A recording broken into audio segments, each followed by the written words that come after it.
systems down, Vegas casinos undergoing strange cyber attacks. MGM Properties, Caesars Entertainment, and other Las Vegas properties are enduring their 8th day of suspicious cyber attacks. The attacks first began the morning of Sunday, September 10th, and have shown very little signs of slowing down. The very next day, September 11th, came an onslaught of system failures throughout MGM Properties, leaving websites, ATMs, slot machines, and majority of financial transactions disabled at the area. And throughout other casinos under the MGM umbrella. It appeared that September 12th and 13th got the worst of the attacks, as they had spread from MGM Properties to Caesars Entertainment. All apps, websites, and phone lines were knocked out at both casino umbrellas. Guests had limited access to any kiosks, ATMs, and credit card transactions within these casinos.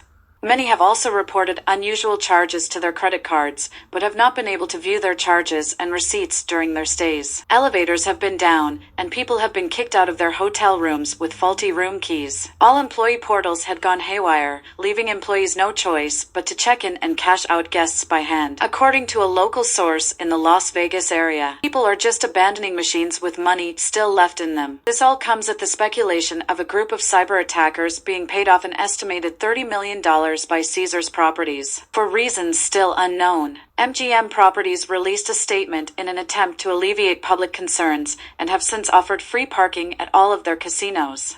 Signs finally seemed to turn in the right direction on September 14th, with systems beginning to come back online, and property amenities such as restaurants, shows, and spas up and running once again. Employees at all of the casinos under attack have also been assured that they will still receive their paychecks on time. When September 15th rolled around, many casinos picked up their foot traffic. Signage could be found everywhere, making guests aware of the current cyber situation. At MGM Properties, credit card transactions still were under caution, and rooms could only be booked via third-party providers. On September 16th, a massive outage was reported at the Venetian Resort. No other reports have been made about the condition of the casino since the outage took place. By September 17th, services at MGM Properties had been disclosed to be in full operation, though there continues to be evidence suggesting otherwise. MGM Properties' website remains the hub for frequently asked questions on the pressing cyber issue. In addition, Harrah's Hotel and Casino is facing abnormal outages,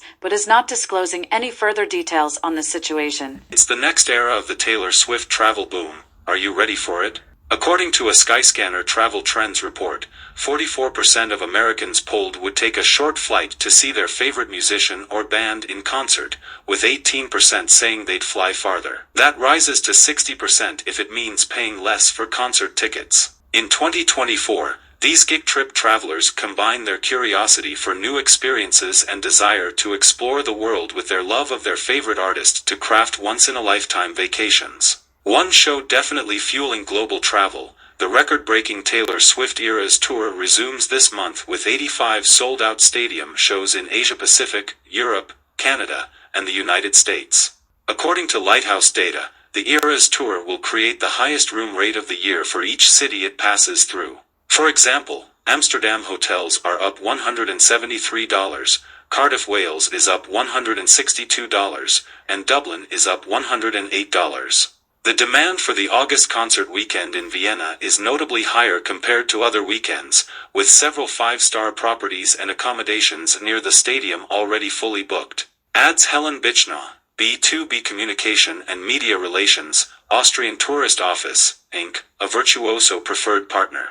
The anticipation surrounding Taylor Swift's concerts has undeniably created a surge in demand for accommodations, reflecting the significant impact on tourism in Vienna during this period. Trump promises to restore gun freedoms in Pennsylvania speech. Former President Donald Trump said Friday he'd never limit gun rights for Americans amid surging crime, border insecurity, and global instability, all side effects of a Democratic administration he deems corrupt and immoral. Now I stand before you with a very simple promise. Your Second Amendment will always be safe with me as your president, he said. When I'm back in the Oval Office, no one will lay a finger on your firearms. It's not going to happen. Trump's pledge came during a 75-minute speech at the Great American Outdoor Show in Pennsylvania's capital city of Harrisburg as he chases the Republican presidential nomination. Even as they turn America into a crime-ridden, gang-infested, terror-filled dumping ground. Joe Biden and his thugs will do everything in their power to confiscate your guns and annihilate your God-given right to self-defense, he said. During the event hosted by the National Rifle Association, the former president recalled his efforts to protect and expand gun rights during his first term, including opening federal land for public hunting access, reversing an executive order that limited ownership rights for some Social Security recipients, and withdrawing from the United Nations Arms Trade Treaty, where basically they take your guns, Trump said. He also committed to undoing a federal rule that recategorizes pistol braces as short-barreled rifles, compelling registration of the weapons lest owners face a felony charge punishable by up to 10 years in prison. 25 states have challenged the rule in federal court. Without his intervention, Trump painted a bleak picture.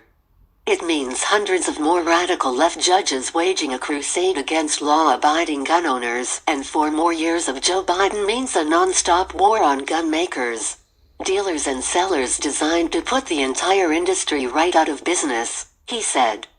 He didn't forget to skewer the Department of Justice's decision against charging President Joe Biden for mishandling classified documents over his 40-plus years in office, either, calling his own infractions peanuts comparatively.